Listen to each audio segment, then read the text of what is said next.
¿Perdón? ¿Se va mañana? Bueno, pues bienvenida. Ojalá que hubieras venido con más tiempo, pero bueno, nos alegramos de verte y de ver que estás bien. ¿Perdón? Qué bueno, gloria a Dios. Pues Dios te bendiga muchísimo y que, bueno, que te vaya bien, porque si te vas mañana mismo, ¿no? Pues que Dios te bendiga. ¿Perdón? Sí, sé que Luis se marchaba, pero no sabía que se iba tan pronto. Al final oraremos para que Dios os guarde.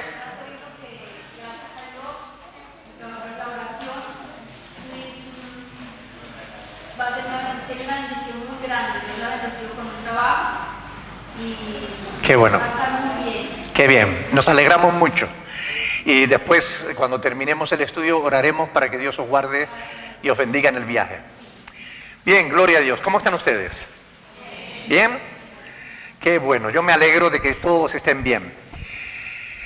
Segunda de Corintios, capítulo 6, versículo 18, estábamos ahí y estábamos viendo algunos pasajes, cómo la Escritura nos está enseñando que Dios no hace acepción de personas, que Dios usa lo mismo a mujeres que a hombres, etcétera, etcétera, ¿verdad? Y estábamos viendo textos y más textos que demuestran realmente esta verdad bíblica. Porque una doctrina no se puede sostener sobre un solo pasaje o dos. Si esos pasajes contradicen multitud de pasajes, los estamos entendiendo mal. La Biblia no se contradice. Y si uno o dos pasajes parecen contradecir a otro montón de pasajes, es que lo estamos entendiendo mal. Y estamos viendo una multitud de pasajes que nos muestran que Dios no hace acepción de personas. Que Dios usa a la mujer como también usa al hombre. Y estamos viendo pasajes y más pasajes, y vamos a seguir viendo. Hoy terminamos con este tema, si Dios quiere. En el Nuevo Testamento, ¿quién fue la primera persona que habló de Jesús a todos? Fue una mujer, y no fue la samaritana. Fue otra mujer que aun cuando Jesús era todavía un bebé de 41 días, ya empezó a hablarles a todos de Jesús. Ana, la profetisa Ana, ¿verdad? Lucas capítulo 2, versículo 36. Lucas 2:36. Dice ahí: estaba también allí Ana, profetisa, hija de Fanuel, de la tribu de Aser, de edad muy avanzada, pues había vivido con su marido 7 años desde su virginidad, y era viuda, hacía 84 años y no se apartaba del templo, sirviendo de noche y de día con ayunos y oraciones. Esta, presentándose en la misma hora, daba gracias a Dios y hablaba del niño a todos los que esperaban la redención en Jerusalén. Hablaba del niño a todos. ¿De qué niño? Del niño Jesús. De este niño que iba a salvar a Israel de sus pecados. Así que la primera mujer que empieza a predicar en el Nuevo Testamento sobre Jesús, aun cuando Jesús todavía no ha principiado su ministerio, tenía solo 41 días. ¿Por qué sabemos que tenía 41 días? Pues porque la Biblia nos lo dice. Levítico, capítulo 12, vamos a ir allí a Levítico, capítulo 12, versículos del 3 en adelante. Levítico 12, del 3 en adelante, dice: y al 8º día, ¿qué se hará? Se circuncidará al niño. ¿Ok? Mas ella permanecerá 33 días purificándose de su sangre. Ninguna cosa santa tocará, ni vendrá al santuario. Es decir, la mujer no podía entrar en el templo antes de purificarse de su sangre, ni vendrá al santuario hasta cuando sean cumplidos los días de su purificación. ¿Cuántos días eran los días de su purificación? 33. Pero ¿cuántos días antes habían circuncidado al niño? Al 8º día. 8 más 33, 41. Dice, y si diere 41 días.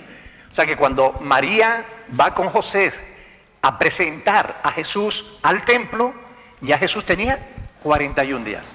Y ahí es cuando Ana lo conoce, ve a ese niño y empieza a hablarle a todos los que esperaban la redención, diciéndole, este es el Redentor, este es el Mesías. Así que la primera persona que predica de Cristo en el Nuevo Testamento no es Jesús, no son los apóstoles, porque todavía Jesús ni siquiera había principiado su ministerio. La primera persona que predica a Jesús es una mujer. Muy interesante, ¿verdad? Por cierto, este pasaje de Lucas tira por tierra la falsa doctrina de la Iglesia Católica Romana de que María siguió siendo virgen después de dar a luz a Jesús. Ellos dicen literalmente que Jesús nació como la luz atraviesa el cristal. Es decir, que Jesús no rompió la matriz de María. Pero es falso, porque María tuvo que purificarse ¿de qué? De su sangre. Lo cual quiere decir que Jesús nació como cualquier otro niño. Nació de forma natural. ¿Ok? Pero bueno, seguimos con el tema. ¿Quién fue la primera mujer que evangelizó? Hoy ya lo dije. ¿Quién fue la primera persona que evangelizó a todo un pueblo? No fueron los apóstoles, no fue Jesús. Fue la mujer samaritana. Vamos a ir a Juan capítulo 4. Juan capítulo 4. Vamos a leer los versículos del 28 al 30. Juan 4 del 28 al 30. Aquí vemos a Jesús en el capítulo 4 hablando con la samaritana, y en el versículo 28 dice, entonces la mujer dejó su cántaro y se fue a la ciudad y dijo, ¿a quién? A los hombres, venid, ved a un hombre que me ha dicho todo cuanto he hecho. ¿No será ese el Cristo? Una mujer predicándole a los hombres. No, eso no es posible. La mujer no puede predicar, a los hombres no, puede enseñar a los niños o puede enseñar a otras mujeres, pero a los hombres no. Pero aquí en la Biblia se ve una mujer predicándoles a los hombres. Entonces salieron de la ciudad y vinieron a él. Ahora, fíjense en el versículo 39. Dice, y muchos de los samaritanos de aquella ciudad, ¿qué pasó? Creyeron en él, ¿por qué? Por la palabra de la mujer. Muchos de los samaritanos de aquella ciudad creyeron en él por la palabra de la mujer, que daba testimonio diciendo, me dijo todo lo que he hecho. Muchos hombres creyeron por la palabra de esta mujer. Entonces vinieron los samaritanos a él y le rogaron que se quedase con ellos, y se quedó allí 2 días. Y creyeron muchos más por la palabra de él. Pero antes ya habían creído en Jesús por la palabra de la mujer. Una mujer predicando a los hombres. ¿Quiénes fueron las primeras personas que predicaron la resurrección de Cristo? Mujeres. María, la madre del Señor, ¿verdad? Perdón, María la Magdalena y la otra María. Mateo capítulo 28. Mateo capítulo 28. Versículo 1. Qué curioso que para que los hombres digan que las mujeres no pueden predicar, siempre hayan sido ellas las primeras que hayan predicado. ¿No es curioso? Mateo capítulo 28, versículo 1. Pasado el día de reposo, al amanecer del primer día de la semana, vinieron los apóstoles, ¿no? ¿No eran los apóstoles? Cachi, es que yo me equivoco al leer. Hay que prestar atención, ¿eh? ¿Vinieron quiénes? María Magdalena y la otra María, para ver el sepulcro. Y hubo un gran terremoto porque un ángel del Señor descendió del cielo y llegando removió la piedra y se sentó sobre ella. Su aspecto era como un relámpago y su vestido blanco como la nieve. Y de miedo de él los guardas temblaron y se quedaron como muertos, porque los guardas estaban allí. Mas el ángel respondiendo dijo a las mujeres, recuerden que son mujeres: no temáis vosotras, porque yo sé que buscáis a Jesús, el que fue crucificado. No está aquí, pues ha resucitado como dijo. Venid, ved el lugar donde fue puesto el Señor. E id pronto y decid a sus discípulos que ha resucitado de los muertos, y he aquí va delante de vosotros a Galilea. Allí le veréis. He aquí os lo he dicho.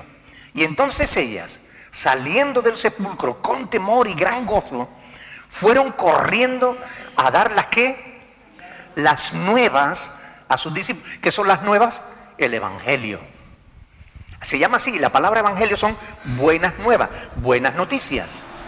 Las nuevas son las noticias, buenas noticias del Evangelio a sus discípulos. Miren, fueron las mujeres quienes le predicaron el Evangelio a los apóstoles.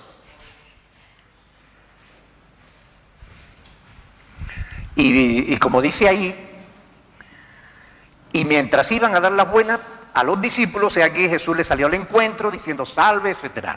¿Quiénes fueron las primeras personas que vieron a Cristo resucitado? Las mujeres. Interesante, ¿no? ¿Quién fue la primera persona que se convirtió y adoró a Dios en Europa? Lidia. Vamos a ir a Hechos de los Apóstoles.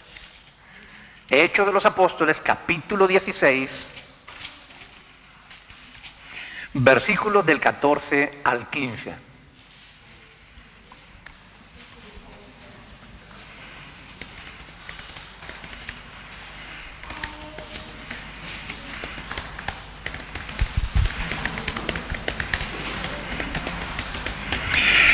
Ahí dice, Hechos 16, del 14 al 15, dice: entonces una mujer, subraya ahí, llamada Lidia, vendedora de púrpura de la ciudad de Tiatira, que adoraba a Dios, estaba oyendo, estaban allí los apóstoles predicando, y ella estaba oyendo, y el Señor abrió el corazón de ella para que estuviese atenta a lo que Pablo decía.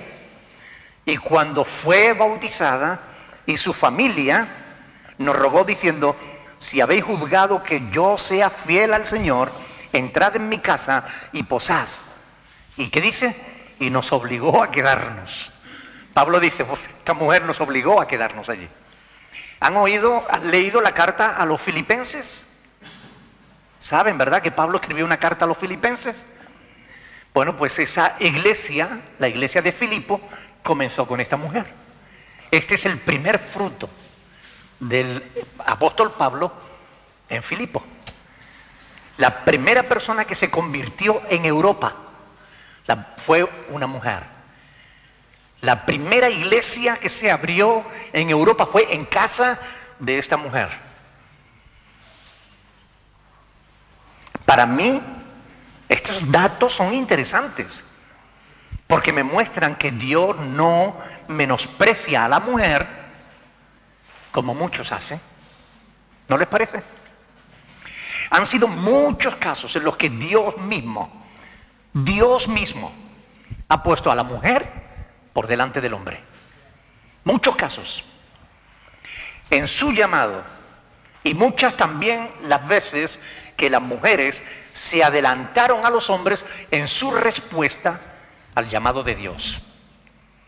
Muchas veces las mujeres respondieron antes que los hombres al Evangelio, en su entrega, en su servicio a Dios. Así que no cabe la menor duda de que Dios no hace acepción de personas aunque muchos pastores lo hagan desobedeciendo las Sagradas Escrituras o ignorando todos estos pasajes que estamos estudiando.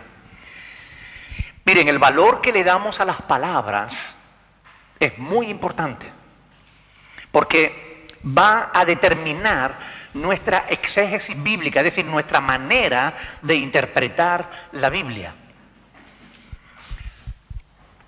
Otro pasaje que se pone como argumento contra el servicio de las mujeres es 1 de Timoteo, capítulo 3, vamos a ir allí, 1 de Timoteo, capítulo 3, versículos 1 y 2. Por eso es muy importante prestar atención a el sentido bíblico que tienen las palabras. Las palabras tienen un sentido que no debemos cambiar y hay que prestar atención. 1 de Timoteo, capítulo 3, versículos 1 y 2. Palabra fiel. Si alguno anhela obispado, buena obra desea. Pero es necesario que el obispo sea irreprensible, marido de una sola mujer, hombre sobrio, prudente, decoroso, hospedador, apto para enseñar, etcétera, etcétera, etcétera. Claro, ven, te señalan aquí el dedo y te dicen, mire, he aquí un argumento claro de que Dios no llama a mujeres, llama a hombres. Ahora hay que estudiar esto en profundidad. Hay que prestar atención a los detalles, porque si no nos equivocamos. El ejemplo que Pablo usa aquí viene determinado por la costumbre de la época. Siempre se usaba la figura masculina para poner un ejemplo. No obstante, la palabra que aparece en el original, cuando dice si alguno desea obispado, ve alguno, no dice alguna. Ojo, la palabra en el original griego es antropos. Y ustedes ya saben qué significa esa palabra. ¿Qué significa? Ya se lo he dicho antes. Persona. Si alguna persona, no dice si algún hombre, antropos, si alguna persona. La palabra que aparece en el original es la que nos da el verdadero sentido.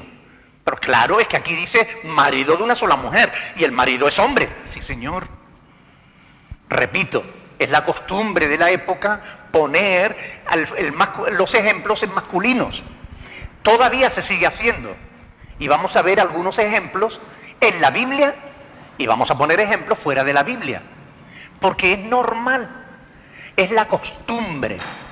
Pero no significa que la mujer no pueda servir a Dios.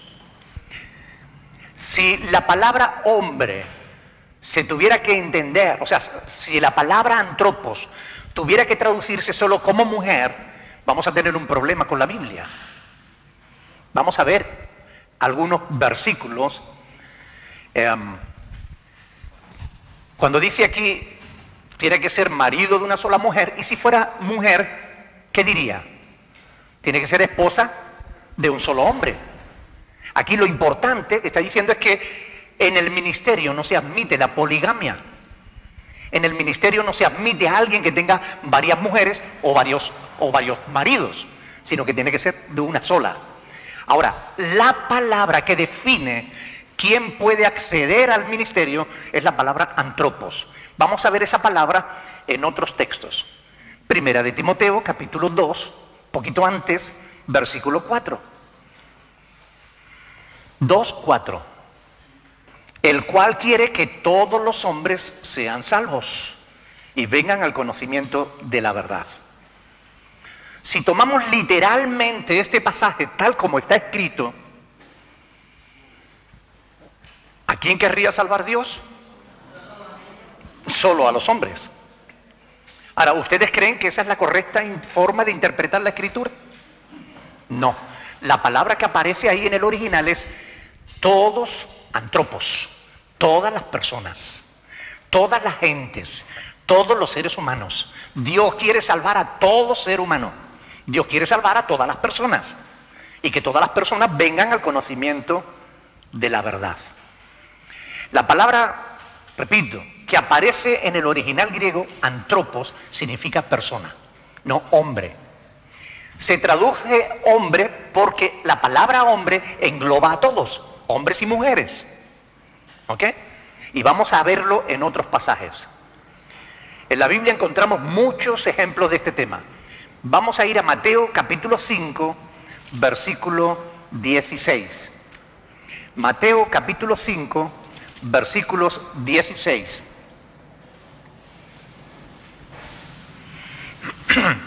Estas son palabras de Jesús. Y aquí Jesús está diciendo, Mateo 5, 16, así alumbre vuestra luz delante de los hombres, para que vean vuestras buenas obras y glorifiquen a vuestro Padre que está en los cielos.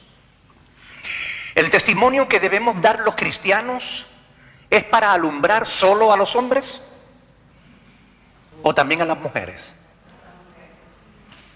Porque la palabra que viene en el original es la misma, es antropos. ¿Por qué pues se traduce hombres? Porque era la forma habitual de referirse a todas las personas, todos los hombres.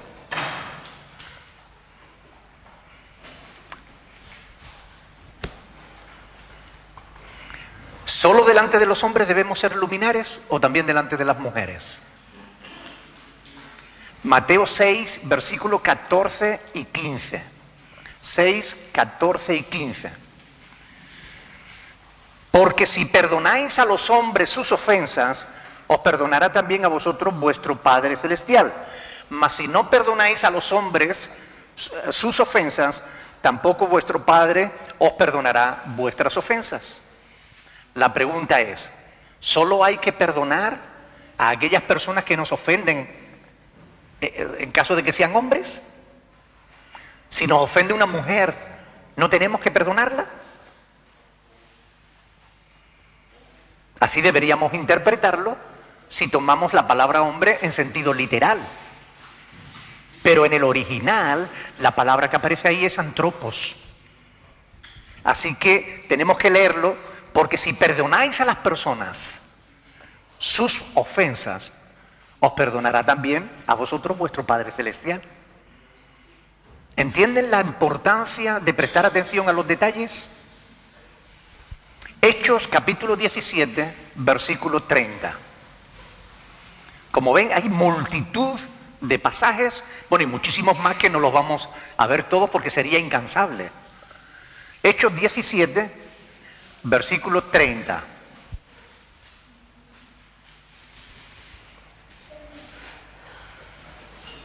¿Lo tienen? Dice, pero Dios, habiendo pasado por alto los tiempos de esta ignorancia, ahora demanda a todos los hombres en todo lugar que se arrepientan. ¿Dios demanda el arrepentimiento solo a los hombres? No. Dios demanda a todas las personas que se arrepientan. Lo que pasa es que cuando se tradujo la escritura, se puso hombre porque era la palabra que englobaba a todo el mundo. Todos los hombres. Se estaba entendiendo a todo el mundo. La palabra en el original es antropo, que significa todas las personas. Hoy en día seguimos usando ese tipo de expresiones. Solemos usar el masculino cuando queremos generalizar. Decimos, no hay hombre justo. ¿Significa eso que podremos hallar justicia en las mujeres? No. No hay hombre justo significa no hay nadie justo. ¿Ok? La palabra hombre es genérica y se refiere a todas las personas. Hay que tener mucho cuidado a la hora de estudiar la Biblia para no cometer errores de interpretación. Quienes no tienen cuidado acaban equivocándose. O bien porque no tienen en cuenta la gramática, como en este caso, o porque no tienen en cuenta el contexto histórico.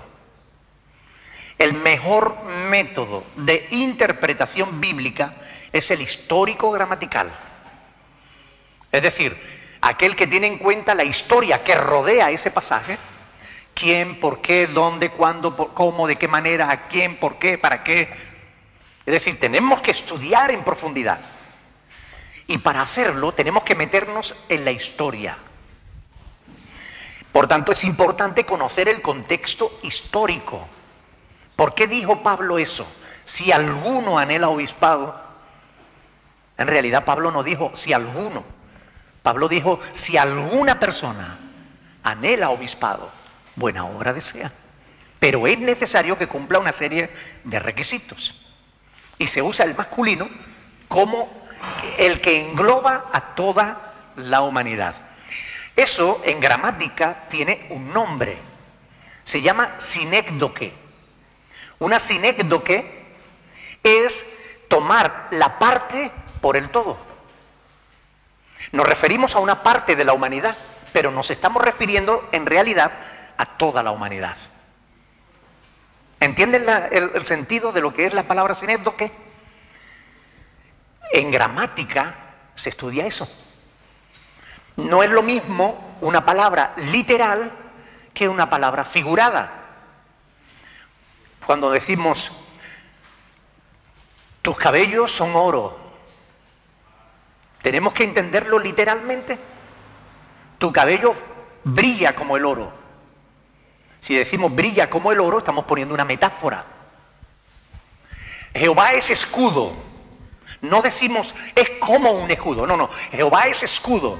Ahí estamos poniendo un símil. Es diferente un símil a una metáfora. Cuando decimos, porque refiriéndonos a esta iglesia, por ejemplo, vamos a decir, es que aquí todos son colombianos. Eso es una sinécdoque. Nos estamos refiriendo a un grupo cuando en realidad somos más que no somos colombianos. ¿Entienden? Eso es una sinécdoque. Tomar una parte por el todo. Cuando decimos hombre, nos referimos a toda la humanidad.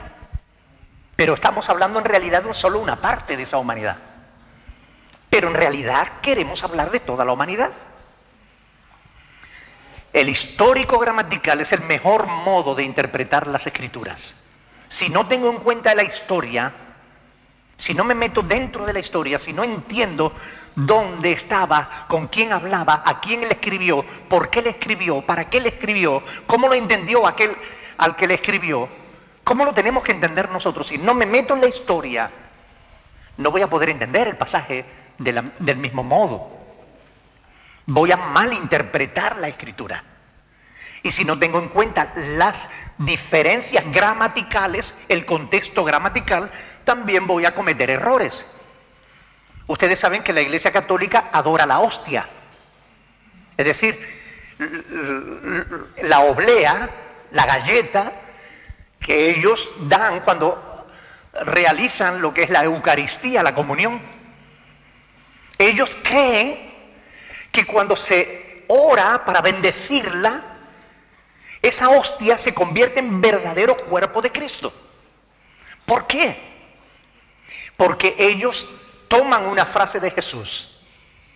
Cuando Jesús estaba en el último día con sus discípulos, en la última cena, Jesús tomó el pan, dio gracias y lo partió y se lo dio a sus discípulos diciendo, esto es mi cuerpo, que por vosotros será entregado para remisión de vuestros pecados.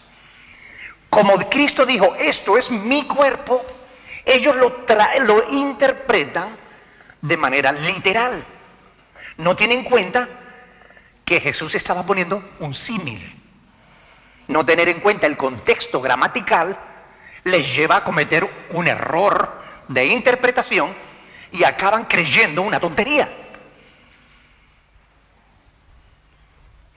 ¿Cuántas cosas hace la Iglesia Católica alrededor de la hostia? Lo mete en un sagrario que tiene que ser de oro, lo pasean en la fiesta del Corpus Christi, lo adoran cuando es un trozo de pan. Si nosotros cogemos esa galleta y la dejamos en cualquier sitio, con el tiempo se pudrirá. A pesar de que la Biblia dice que el cuerpo de Cristo no vería corrupción. Si eso fuera verdadero cuerpo de Cristo, no se podría corromper jamás. ¿Ustedes entienden la locura que supone no tener en cuenta el contexto gramatical de las Escrituras? Oiga, es que para enseñar, primero hay que estudiar. Y el gran problema que tenemos en la iglesia hoy es que muchos están enseñando sin haber estudiado primero. Ese es el gran problema. Que muchos quieren enseñar, pero no quieren estudiar. Y sin estudiar no se sabe. Nosotros, para interpretar correctamente las Escrituras, tenemos que estudiar la palabra de Dios en profundidad. Tenemos que orar a Dios para que nos ayude por medio de su Espíritu Santo a entender qué es lo que de verdad dice la palabra. No lo que parece que dice, sino lo que de verdad dice. Si no tenemos en cuenta la Escritura, cometeremos errores. Sí o sí. Indudablemente. Cuando no se tienen en cuenta estas cosas, acabamos imponiendo nuestro machismo a la verdad de Dios. Acabamos haciendo acepción de personas cuando Dios no quiere que se haga.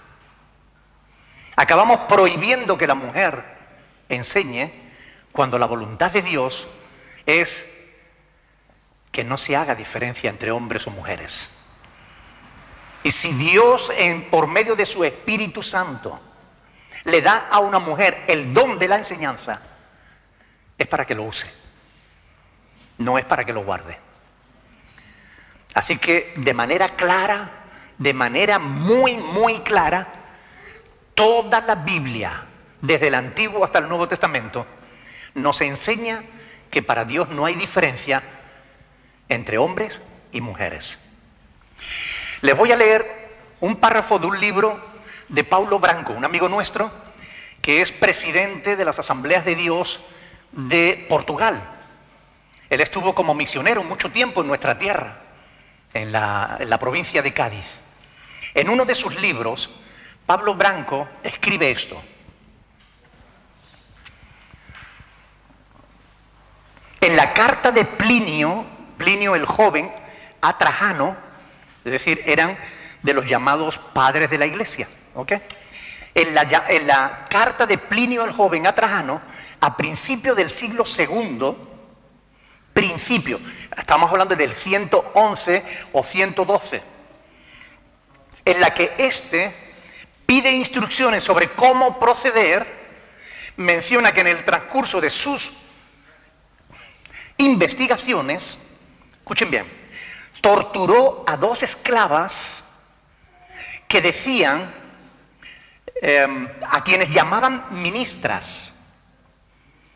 Torturó a 2 esclavas a las que le llamaban ministras. La epístola de Ignacio a María de Neápolis, sea o no genuina, del mártir del siglo II, a propósito de nuestros efectos es igualmente válida, reconoce a esta mujer cristiana su excelencia de palabra, es decir, tenía una gran habilidad para hablar, su excelencia en palabra y obra, y su capacidad para amonestar a otros. Y menciona que su fama ha llegado hasta la iglesia de Roma. Y él dice, verdaderamente las mujeres tienen un gran protagonismo en las iglesias hasta que irrumpe Tertuliano a finales del siglo II, criticando a Montano, porque Montano, acoge a las mujeres en plano de igualdad. Y eso a Tertuliano no le gustaba. Refiriéndose a Tertuliano dice, en sus escritos se opone a quienes afirman que las mujeres puedan enseñar o bautizar. O sea, este problema ya surgió al principio. Estamos hablando del siglo II. Ya había quien no quería que la mujer enseñara. En sus escritos se opone a quienes afirman que las mujeres puedan enseñar o bautizar, lo cual era admitido en muchos lugares. Es decir, en muchos lugares las mujeres estaban en plano de igualdad con los hombres y enseñaban y predicaban. Pero Tertuliano no quería que eso fuera así. Y termina diciendo, justamente la oposición y el anatema que lanza contra la mujer, contra estos escritores sobre los ministerios femeninos de las iglesias, son la evidencia más fuerte de cómo esa práctica antigua existió y fue reprimida con el paso del tiempo. Es decir, el hecho de que se luchara contra el ministerio de la mujer demuestra que la mujer ejercía ministerio en muchas iglesias, hasta que aparece este Tertuliano que empieza a luchar contra el ministerio de la mujer. Pero durante siglos se intentó eliminar cualquier vestigio relativo al protagonismo de las mujeres en el cristianismo en los primeros siglos. Un ejemplo de esta manipulación, escuchen bien, puede encontrarse en la Basílica de Roma, dedicada a las santas Pudenciana y Práxedes, en la Vía Urbana 160, una iglesia que hay en Roma, dedicada a dos mujeres, en la que, entre otros antiguos mosaicos, dentro de la iglesia hay una serie de mosaicos, dice, existe uno en la capilla de San Zenón, un santo, donde aparecen representadas 4 mujeres. Una es María, la madre de Jesús, y las otras 2 son los rostros de las santas a quienes está dedicada la iglesia. Pero la cuarta es una mujer cubierta con un velo que tiene una aureola cuadrada alrededor de la cabeza y posee una inscripción que dice Teodora Episcopa. Episcopa significa pastora, ¿ok? En griego. Alguien con celo misógino, quiere decir que odiaba a las mujeres, deseando suprimir una tan evidente referencia, raspó las 2 últimas letras del nombre, intentando evitar que se leyese claramente el nombre en femenino, sugiriendo que era un Teodoro y no una Teodora, nombre de varón, pero por ignorancia mantuvo la palabra episcopa, que es femenina, permitiendo reconocer esta referencia al obispado de la tal Teodora. Es decir, la historia misma demuestra claramente que las mujeres desde el principio fueron aceptadas como pastoras de muchas iglesias, pero que a partir de los finales del siglo II se levantó un ataque contra el ministerio de la mujer dentro de las iglesias. Bernard Koster, en un libro titulado El ministerio de la mujer en la iglesia, en la página del 11 al 25, dice, entre otras cosas, según Calvino, escuchen bien, según Calvino, está hablando de uno de los reformadores del siglo XVI, según Calvino, las mujeres han nacido para que se reconozcan inferiores como consecuencia de la superioridad del género masculino. Y yo les pregunto, ¿ustedes creen que Calvino estaba inspirado por Dios al escribir esto? Pero este es el pensamiento que se ha defendido desde a partir del siglo II en las iglesias. Se ha luchado contra la posibilidad de que cualquier mujer pueda ministrar en la iglesia.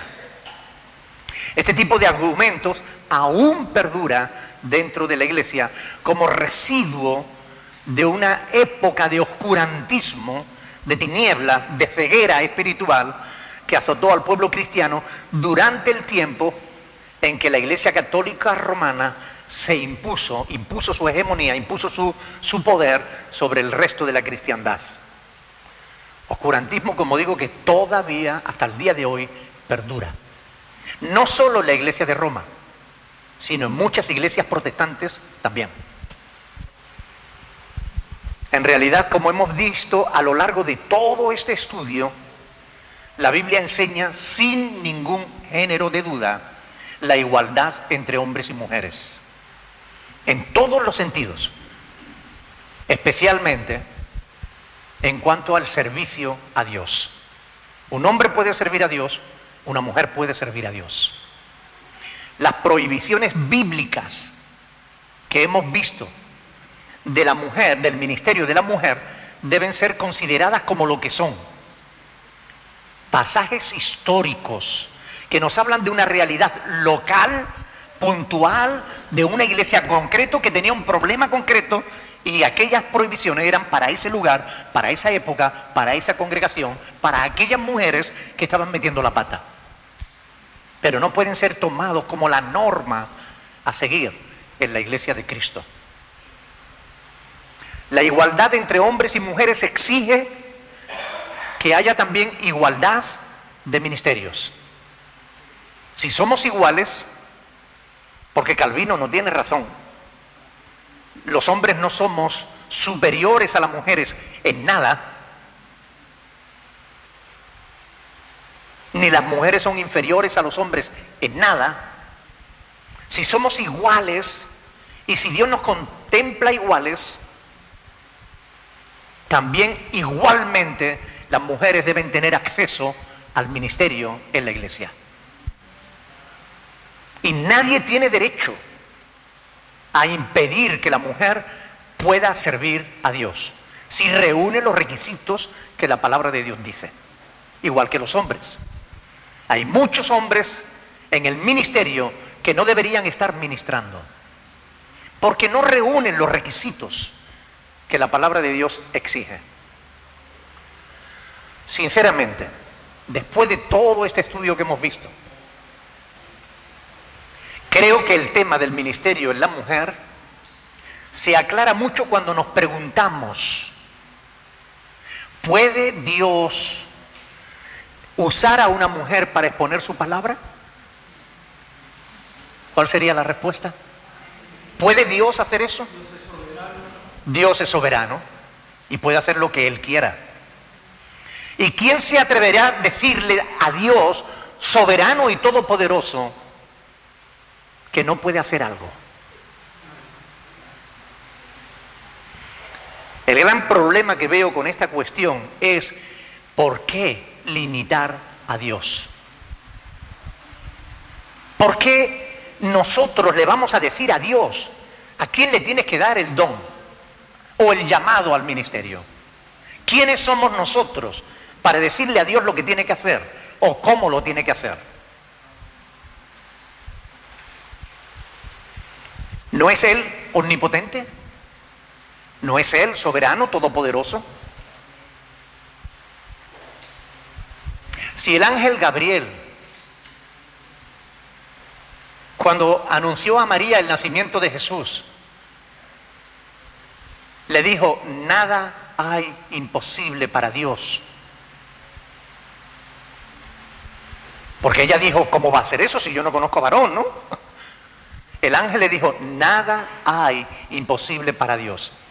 Tendremos nosotros que llamar a Gabriel y decirle: a ver, Gabriel, baja aquí, anda. Vuelve otra vez a María y dile que te has equivocado. Que sí hay algo imposible para Dios. Dios no puede poner a una mujer en el ministerio. ¿Tenemos nosotros que hacer eso? ¿Se equivocó Gabriel? ¿O se equivocan aquellos que no quieren que la mujer sirva a Dios? Yo espero de verdad que esta pequeña reseña que hemos hecho del versículo 18 del capítulo 6 de 2 de Corintios, esa frase de vosotros me seréis hijos e hijas, y ahí hemos desarrollado todo esto, que nos haya ayudado a profundizar en este tema, en esta cuestión, porque sinceramente es importante. De cómo entendamos esto va a depender que nosotros respetemos a Dios y permitamos que Él pueda llamar a hombres o a mujeres al ministerio, o quitaremos a Dios del trono y nos sentaremos nosotros y diremos: no, a la mujer no la puede llamar. No obstante, yo deseo cerrar este tema aclarando que la igualdad entre el hombre y la mujer es idéntica tanto en dignidad como en valor. El hombre no es más digno que la mujer. Tampoco la mujer es más digna que el hombre. El hombre no vale más que la mujer. En ciertas culturas sí, pero son culturas paganas. Y mucha práctica del pueblo de Israel en un tiempo se dejaron llevar por el paganismo. ¿Recuerdan, por ejemplo, cómo Abraham tuvo varias mujeres? ¿O cómo las tuvo David o Salomón? ¿Era esa la voluntad de Dios? No. Desde el principio, Génesis 2, versículo 24, Dios había dicho: por tanto dejará el hombre a su padre y a su madre, se unirá a su mujer y serán los dos una sola carne. ¿Cuál era la voluntad de Dios? ¿La poligamia o la monogamia? La monogamia. Sin embargo, el pueblo de Israel, desde Abraham hasta el pueblo de Israel, practicó la poligamia por la influencia de los pueblos de alrededor. Y en otras muchas cosas, ellos siguieron la corriente de este mundo, que no era la voluntad de Dios. Y lo vemos en la Biblia, pero que esté en la Biblia no significa que fuera la voluntad de Dios. Vemos en la Biblia que David tomó varias mujeres. Salomón tomó 1000 mujeres. Tuvo 300 mujeres a las que hizo reina. Y, no, 700 mujeres a las que hizo reina. Y a 300 las hizo su concubina. 1000 mujeres. ¿Ustedes creen que esa era la voluntad de Dios? Pero fue lo que hizo Salomón. Y está en la Biblia. ¿Podríamos nosotros decir, si Salomón lo hizo, yo lo puedo hacer? ¿Podríamos decirlo? Podríamos, pero estaríamos totalmente equivocados. A mí un hermano me preguntó en cierta ocasión y me dijo: pastor, yo creo en la poligamia. ¿Usted cree en la poligamia? Yo le dije: no. Pero es que en la Biblia, grande siervo, David, que era un hombre conforme al corazón de Dios, tenía varias mujeres. Sí, David era un hombre conforme al corazón de Dios en la mayoría de los aspectos, pero en algunos aspectos no. David no hizo la voluntad de Dios en cuanto a la poligamia. David no hizo la voluntad de Dios cuando se acostó con la mujer de otro. David no hizo la voluntad de Dios cuando lo mandó a la guerra y lo puso en primera línea de batalla para que lo mataran. Hubo muchas cosas que hizo David que no eran conforme a la voluntad de Dios. ¿Pero es que está en la Biblia? Sí. En la Biblia está la frase: todos los reinos de la tierra te daré si postrados me adorares. Es una promesa, pero no es de Dios, es del diablo. Es que está en la Biblia, sí. Pero que esté en la Biblia no significa que sea la voluntad de Dios. Significa que hay que estudiarlo para ver qué es lo que realmente está diciendo. Amén.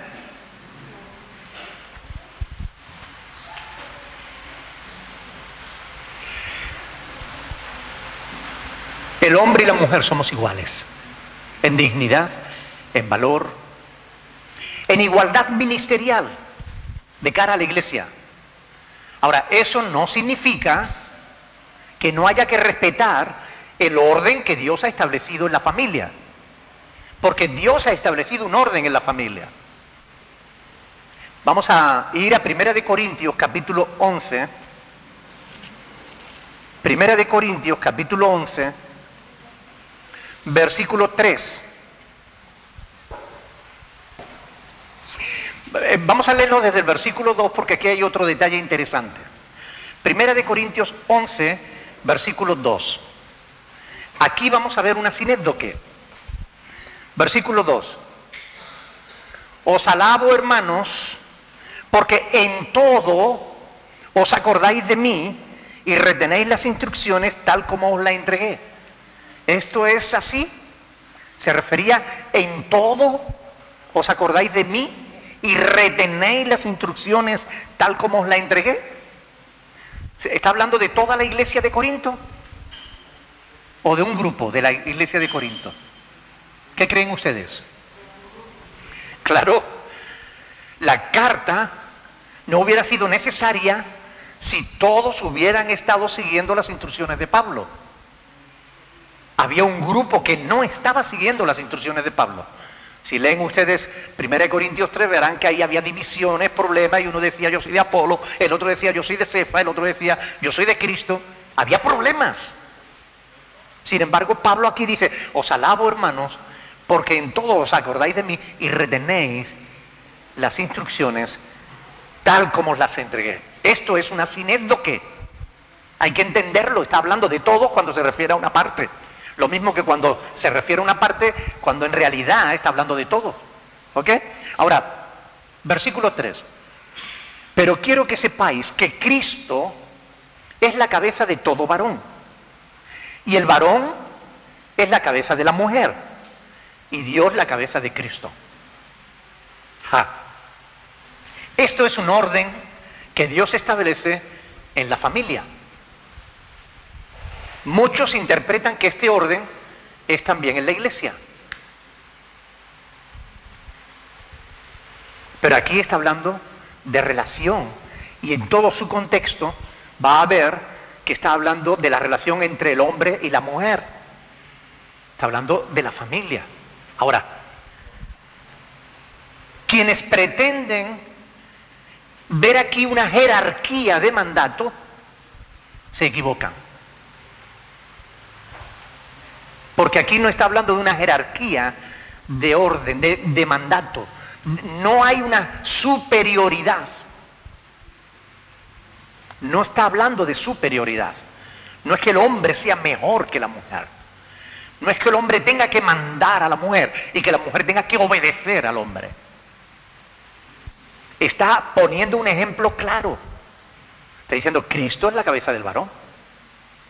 Y Cristo no nos trata de ese modo, de una manera autoritaria. Cristo no nos trata de ese modo. Y vamos a ver en Efesios cuál es el mejor ejemplo para poder entender esto. Pero aquí está hablando no de una jerarquía de ordeno y mando. Está hablando de una cosa diferente. Está hablando de responsabilidad, de servicio, incluso de sacrificio.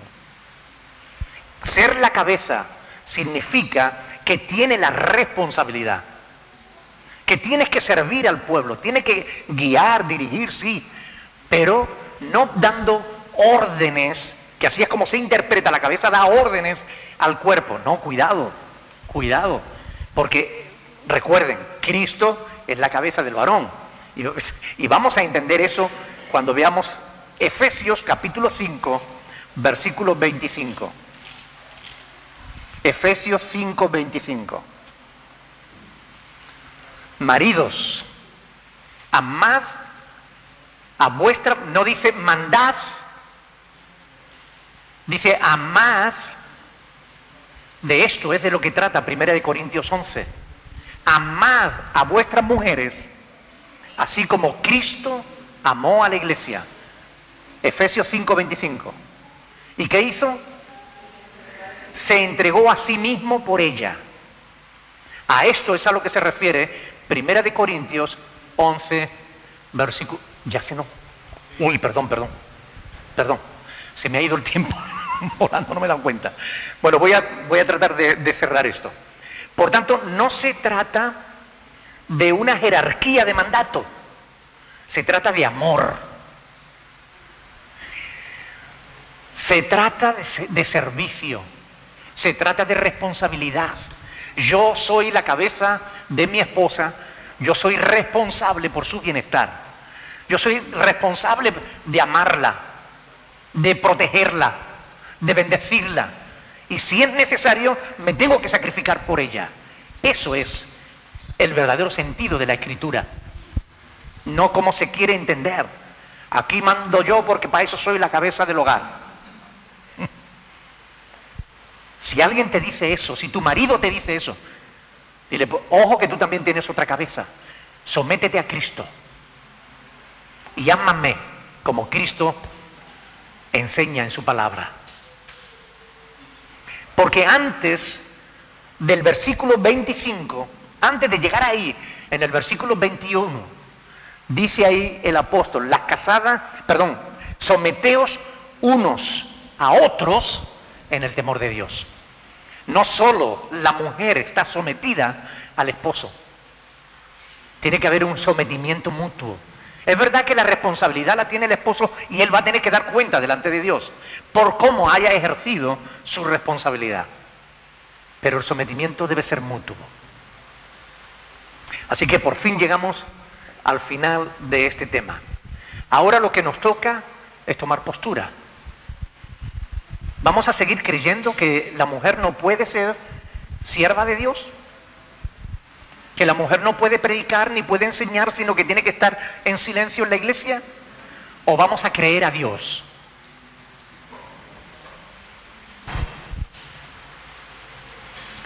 Yo hace tiempo tomé mi decisión siguiendo la palabra de Dios.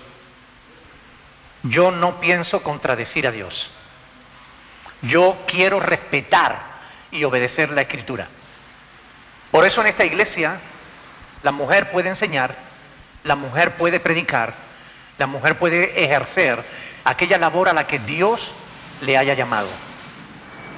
Y cuando los hombres dicen una cosa y Dios otra, yo prefiero creer que quien se equivoca son los hombres y no Dios. Curiosamente, el pasaje de 2 de Corintios 6, 18 termina diciendo: así dice el Señor Dios, dice el Señor Todopoderoso. Y si Dios lo dice, nosotros no debemos decir una cosa diferente. ¿No creen? Bien, lo dejamos aquí. Se me ha ido el tiempo volando. ¿Alguna pregunta? Porque ya la próxima semana empezaremos con 2 de Corintios capítulo 7 y pasaremos a otro tema. Pero si hay alguna pregunta sobre el ministerio de la mujer que no haya quedado clara, para eso estamos aquí y para eso está la palabra de Dios, para darnos respuesta. ¿Alguien tiene alguna duda?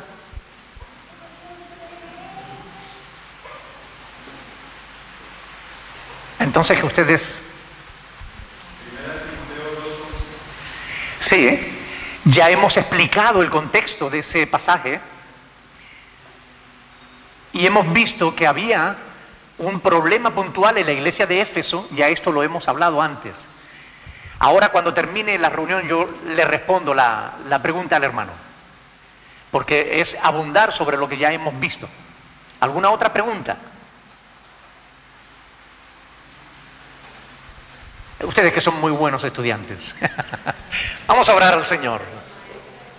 Vamos a pedirle al Señor que Él nos ayude para que podamos realmente amar la palabra de Dios. Cuando amamos la palabra de Dios y la escudriñamos y la investigamos, descubrimos el verdadero sentido que tiene la Escritura. Bien, alguien por favor que nos dirija en oración.